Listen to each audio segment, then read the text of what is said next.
Kindly have a seat. Thank you. Good morning. Good morning. Okay, welcome to this interview for the economics trainer position. Can I have your papers as we check? So I'm Sheila and this is Mr. Edgar. I may let him start. Can you please introduce yourself? Thank you for the opportunity. My name is Brian Kipchirchir. I hold a bachelor's degree in economics and statistics.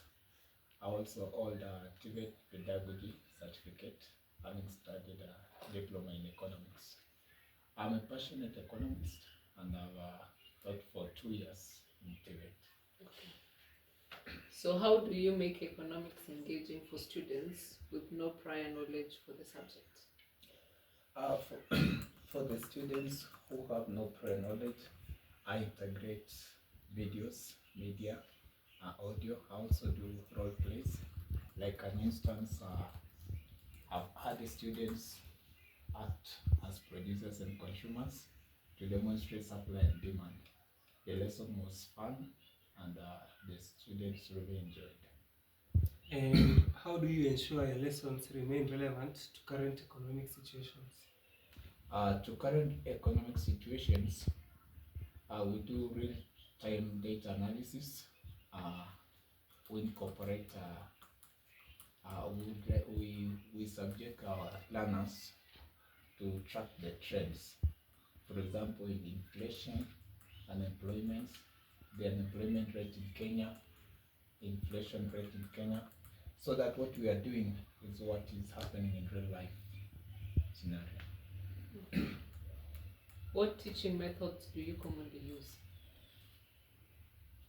For inclusivity, I use group discussions where the students, the learners can interact together, share their ideas.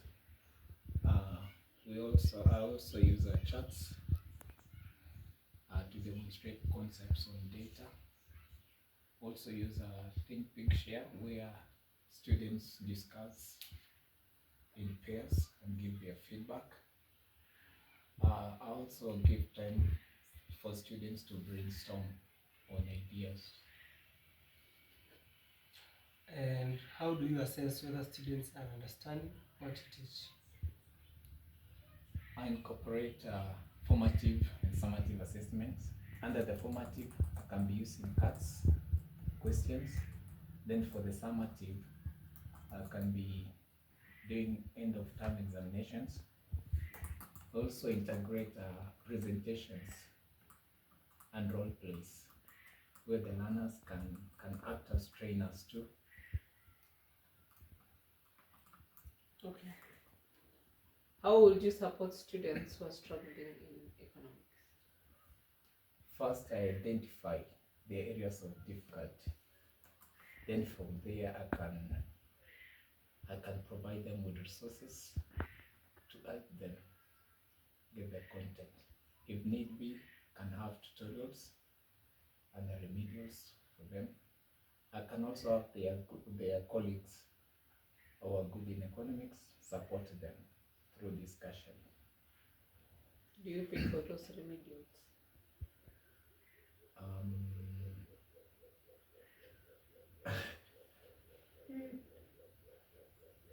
For the remedials,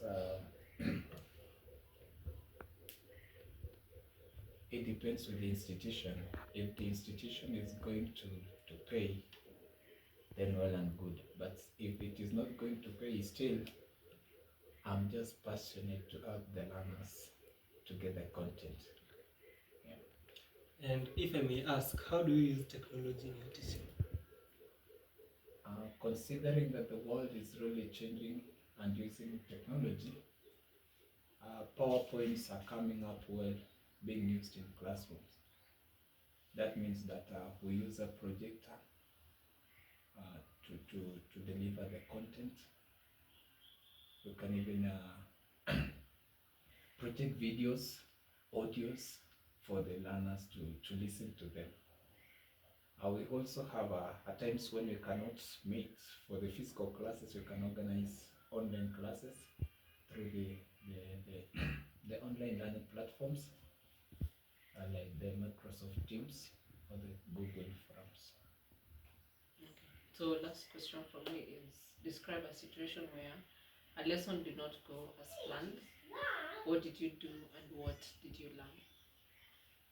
It reminds me, I once had a class where I was supposed to use a projector, and then before I started the class, there was a blackout, and I could not use the projector.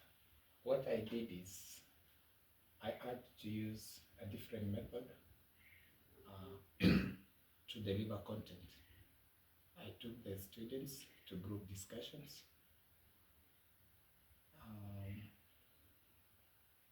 And from then, I learned that there ought to be a backup, because suppose I had no other plan, it means the class would have failed if I only relied on the projector. That's what I learned, that we need backup. So I've seen your qualifications and it's Georgia's. Yeah. So Sheila, do you have something to add on? No, I have nothing. Maybe we let him add something. Were we tough? The questions were a bit tough, but I believe I have answered them to the best of my knowledge. I would want to thank you for giving me a chance and opportunity to attend the interview. I'm looking forward for positive response. Okay, so thank you so much. See you. You will